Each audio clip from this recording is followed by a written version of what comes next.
wabarakatuh. Halo semua, saya Nadia Putri Pratama dengan NIM 2304267. Kali ini saya akan mengulas kembali materi yang saya dapatkan pada kuliah kerja lapangan Ilmu Administrasi Negara tahun 2025 ke Kota Bukit Tinggi.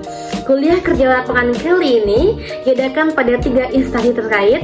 Pertama yaitu Balai Kota Bukit Tinggi, kedua Radio Republik Indonesia Cabang Kota Bukit Tinggi, dan yang ketiga adalah Dinas Lingkungan Hidup Kota Bukit Tinggi.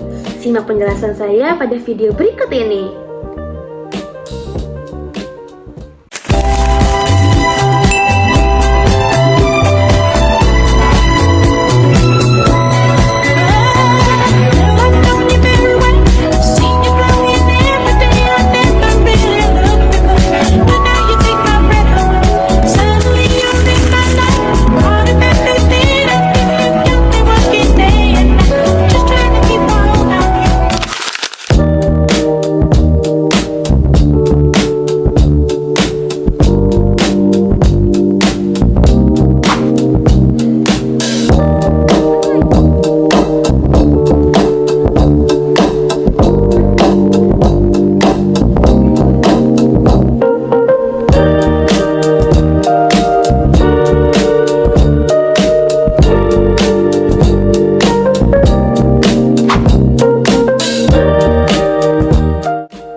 Kuliah kerja lapangan di Balai Kota Bukit Tinggi ini sangat relevan dengan mata kuliah Governansi Digital yang menampilkan materi yang berjudul Ilmu Administrasi Negara di Era Transformasi yang menjembatani cita-cita dan realita dalam tata kelola pemerintahan Kota Bukit Tinggi.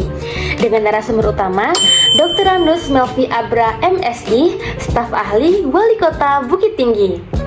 Beliau menjelaskan bahwa tantangan utama administrator publik adalah menjembatani kesenjangan antara desolen atau yang disebut dengan kondisi ideal pemerintahan seperti good governance dan standar pelayanan minimal atau yang disingkat dengan SPM dengan desain atau yang disebut dengan realitas pelayanan publik di lapangan seperti birokrasi yang lamban atau sistem yang belum terintegrasi. Kesenjangan ini merupakan ruang kerja administrasi negara dan kuliah kerja lapangan ini bertujuan melatih mahasiswa untuk menganalisis GAP tersebut secara objektif.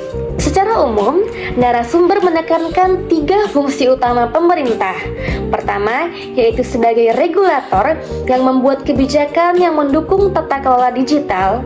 Kedua, pelayanan yang menyediakan layanan sipil dasar dan layanan publik yang dapat diselenggarakan swasta. Dan yang ketiga, yaitu pemberdaya yang mendorong partisipasi dan kemandirian masyarakat melalui teknologi. Nah, dalam fungsi pelayanan, transformasi digital mutlak diperlukan agar layanan menjadi lebih cepat dan mudah diakses. Pemerintah Kota Bukit Tinggi menghadapi sejumlah tantangan nyata seperti birokrasi yang resisten dan keterbatasan anggaran.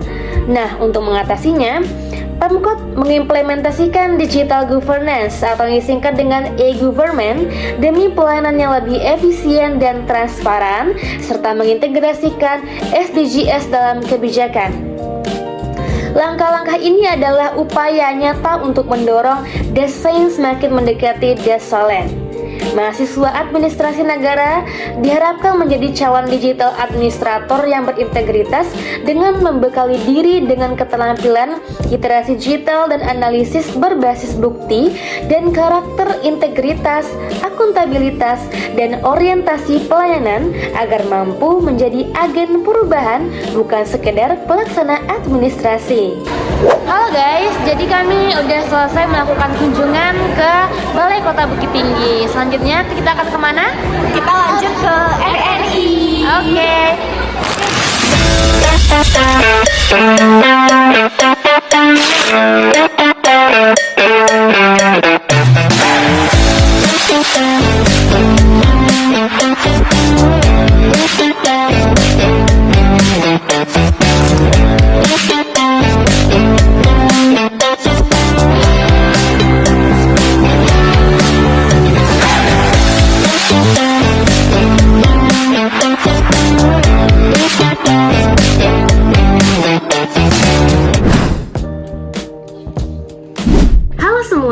Saya Nadia Putri Pratama dengan NIM 2304267. Saya akan menjelaskan seputar sejarah Radio Republik Indonesia Cabang Bukit Tinggi. Radio Republik Indonesia Cabang Kota Bukit Tinggi atau yang secara resmi dikenal sebagai Lembaga Penyiaran Publik atau yang disingkat dengan LPP RRI Stasiun Bukit Tinggi adalah salah satu stasiun radio tertua yang perannya sangat vital dalam sejarah revolusi fisik Indonesia.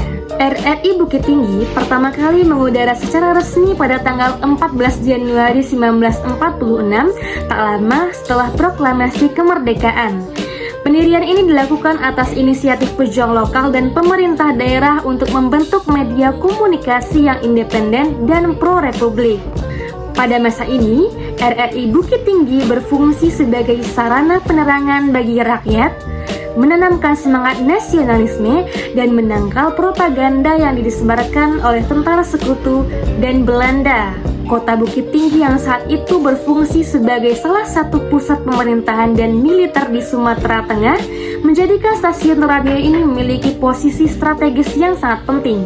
Setelah pengakuan kedaulatan Indonesia pada akhir 1949, Radio Republik Indonesia Bukit Tinggi diserahkan secara resmi kepada Kementerian Penerangan Republik Indonesia Serikat pada 1 Mei 1950. Sejak saat itu, RRI Bukit Tinggi terus berkembang menjadi lembaga penyiaran publik yang melayani masyarakat dengan menyajikan program inovasi, pendidikan, kebudayaan, dan hiburan yang khas Minangkabau. RRI Bukit Tinggi saat ini mengoperasikan berbagai kanal penyiaran termasuk program 1 yang berisi tentang berita dan informasi, program 2 tentang kreativitas dan anak muda, dan program 3 yang bersifat nasional yang terus setia mengumandangkan moto RRI, sekali di udara tetap di udara.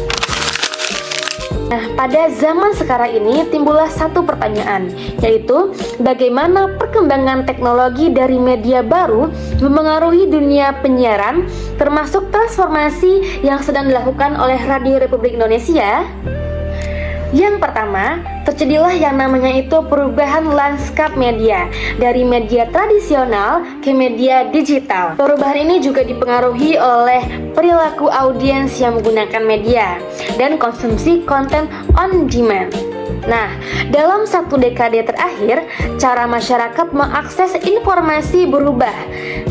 Audiens kini lebih banyak menggunakan smartphone, layanan streaming, dan platform media sosial informasi tidak lagi hanya bersifat linear, tetapi on demand atau kapan saja dan di mana saja. Nah, teknologi pada zaman sekarang ini juga sangat mempengaruhi dari penyiaran. Contoh perubahan teknologi pada zaman sekarang ini adalah internet dan streaming, podcasting, AI dalam produksi siaran, big data dan analitik audiens, dan otomatisasi studio. Stasiun radio modern kini menggunakan internet untuk memperluas jangkauan siaran. Podcast memungkinkan konten tetap dinikmati meski tidak mendengarkan siaran langsung. Teknologi AI mulai dipakai untuk editing audio audiens, rekomendasi konten, hingga penyusunan naskah. Dan data analitik membantu memahami preferensi pendengar secara lebih cepat.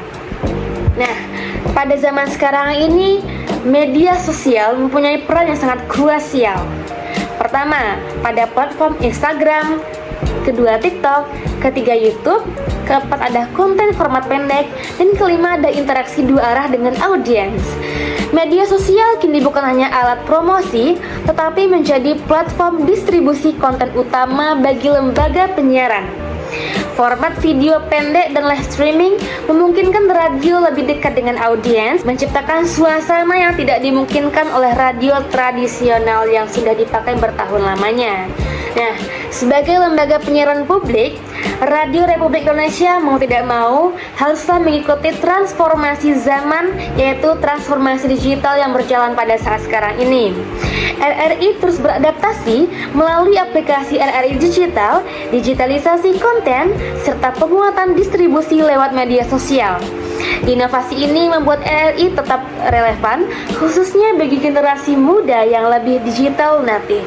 Nah, walaupun banyak peluang, perkembangan teknologi membawa tantangan. Tantangannya seperti penyebaran hoaks menjadi semakin cepat, sehingga media harus memastikan verifikasi berita yang ketat. Selain itu, persaingan dengan platform digital mengharuskan radio terus berinovasi.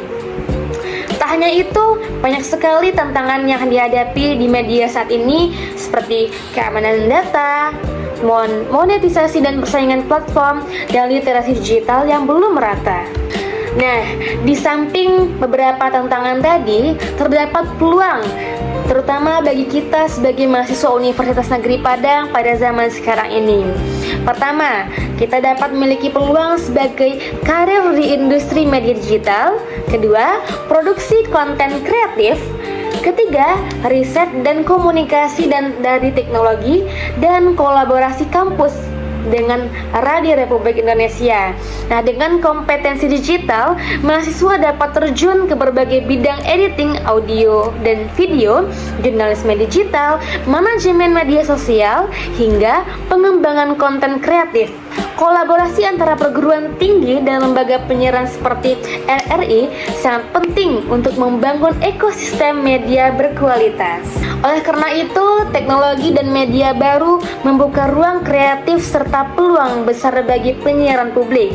Dengan sinergi antara mahasiswa, kampus, dan RRI, kita bisa melahirkan konten yang inovatif sekaligus berintegritas. Oke guys, kami udah selesai sosialisasi. Kami sekarang mau office tour. Oke, ikuti keseruan kami.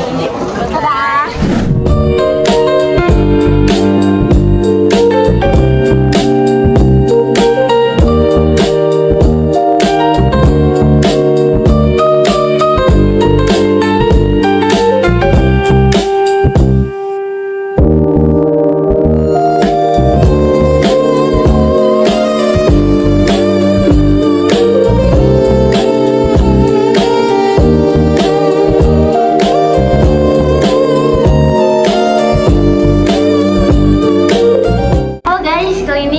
Berada di RRI Studio Pro 2. Dan sebentar tadi kami baru aja menyaksikan penyiar radionya itu sedang menyiarkan beberapa siaran guys, dan sangat seru sekali di RRI cabang Bukit Tinggi ini. Sampai jumpa. Halo semua, pagi ini aku akan melanjutkan kuliah kerja lapangan ke instansi berikutnya, yaitu ke Dinas Lingkungan Hidup. Tunggu aktivitas aku selanjutnya.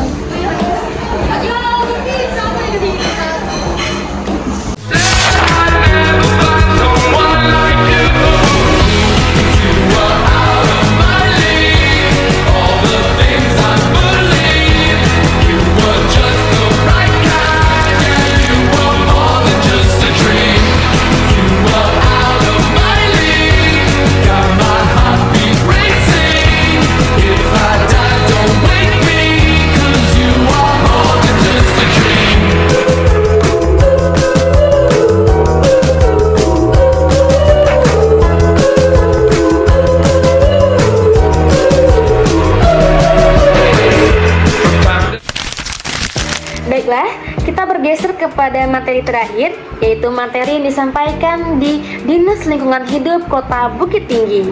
Materi yang disampaikan berjudul tentang Sampahku, Tanggung Jawabku, dengan fokus pada implikasi, tantangan, dan solusi terperinci dalam pengelolaan sampah di Kota Bukit Tinggi.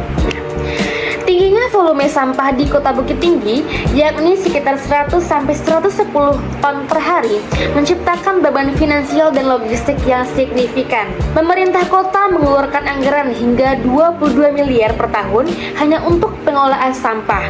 Nah, angka ini mencerminkan tingginya biaya operasional, terutama pada proses pengangkutan. Sampah di Kota Bukit Tinggi masih harus diangkut ke tempat pembuangan akhir TPA, dan tempat pembuangan ini berada di luar kota, yaitu di Padang. Nah, jarak tempuh yang jauh mengakibatkan biaya operasional seperti bahan bakar, perawatan kendaraan, dan waktu menjadi sangat tinggi. Ketergantungan pada TPA luar kota juga menimbulkan kerentanan logistik. Nah, mengingat tingginya biaya dan kesulitan logistik ini, mustahil pemerintah daerah menanggung seluruh beban. Oleh karena itu, kolaborasi dan kesadaran masyarakat untuk mengurangi volume sampah menjadi kunci utama efisiensi. Selanjutnya, kita beralih ke landasan hukum prinsip produsen bertanggung jawab dalam pengelolaan sampah. Nah, prinsip dasar dalam pengelolaan sampah tercantum jelas dalam UU nomor 18 tahun 2008. Konsep ini menegaskan bahwa setiap orang dalam pengelolaan sampah rumah tangga dan sampah sejenis atau sampah rumah tangga wajib mengurangi dan menangani sampah dengan cara yang berwawasan lingkungan. Ini berarti tanggung jawab tidak hanya berakhir sampai sampah dibuang ke tong, tetapi dimulai saat sampah itu dihasilkan. Slogan "Sampahku Tanggung Jawabku" adalah penjelmaan dari prinsip Extended Producer Responsibility atau tanggung jawab produsen yang diperluas di tingkat individu. Nah, pada akhirnya lahirlah solusi kunci inti dari permasalahan ini, yaitu memilah sampah dan penerapan 3R. Pengelolaan sampah yang benar harus dimulai dari rumah tangga melalui kegiatan memilah dan menerapkan 3R. Reduce, reuse, dan recycle. Langkah pertama yaitu reduce, memilah atau mengelompokkan sampah. Memilah adalah kegiatan mengelompokkan dan memisahkan sampah sesuai dengan jenis, jumlah, atau sifatnya. Pemilihan minimal harus memisahkan 3 kategori utama: organik, anorganik, dan B3. Pertama, kita mengenal adanya sampah organik, yaitu sampah basah. Diolah menjadi kompos atau pupuk tanaman dengan sumber pakan ternak melalui budidaya lalat black soldier fly atau yang disebut dengan manggot, dan biogas, sumber energi baru untuk rumah tangga, dan ekoenzim, yaitu cairan pembersih dan penyubur alami. Nah, langkah ini dapat mengurangi volume sampah basah hingga 50% dan menghasilkan produk bernilai ekonomi bermanfaat. Selanjutnya, sampah anorganik. Salah satu pengolahan sampah ini adalah pertama, yaitu ketika berbelanja itu membawa tas belanja. Kedua, menggunakan tumbler ketika akan meminum air. Dan ketiga, membawa kotak bekal untuk mengurangi residu sampah. Dan ketiga, yaitu sampah B3, yaitu bahan berbahaya dan beracun. Nah, pengolahan sampah ini wajib dipisahkan dan dikumpulkan karena sampah ini sangat berbahaya dalam pengolahannya. Kemudian, sampah ini diserahkan kepada pihak ketiga berizin yang memiliki fasilitas penanganan khusus. Nah, pasti sampah B3 ini harus diolah seefektif mungkin karena dapat mencegah kontaminasi berbahaya terhadap tanah, air, dan kesehatan petugas pengangkutan sampah. Memilah sampah bukan sekadar aturan, tetapi merupakan langkah krusial yang berdampak langsung pada lingkungan, kesehatan, dan ekonomi. Pertama, mencegah kontaminasi. Pemilahan menjaga sampah kering dan basah agar tidak bercampur. Campuran ini adalah penyebab utama timbulnya bau tidak sedap, sarang bakteri, dan lindi atau cairan sampah yang mencemari lingkungan. Selanjutnya, pemilahan memastikan material berbahaya seperti baterai, lampu, obat-obat berkadaluarsa, atau sampah elektronik tidak bercampur dengan sampah umum sehingga melindungi petugas kebersihan dan lingkungan dari bahan beracun. Sampah yang sudah terpilah memiliki kualitas material yang lebih baik sehingga mempermudah proses pengolahan dan daur ulang serta meningkatkan harga jual material di bank sampah. Dengan berkurangnya volume sampah yang dibawa ke TPA, pemerintah daerah dapat mengurangi biaya operasional pemusnahan sampah yang sangat mahal. Nah, tujuan utamanya adalah untuk meminimalisir sampah yang berakhir di TPA, memperpanjang usia pakai TPA, dan mengurangi dampak buruk pada lingkungan. Sampah yang sudah diolah seperti kompos dapat dimanfaatkan kembali oleh masyarakat dan menciptakan siklus yang berkelanjutan. Halo guys. Jadi kami udah selesai materi di Dinas Lingkungan Hidup Bukit Tinggi. Nah, sekarang kita lagi tour di Dinas Lingkungan Hidup ini ya. Sama-sama aja di sini.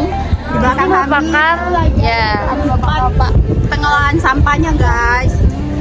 Dan ada bapak yang lagi belajar. Oke, stay tune.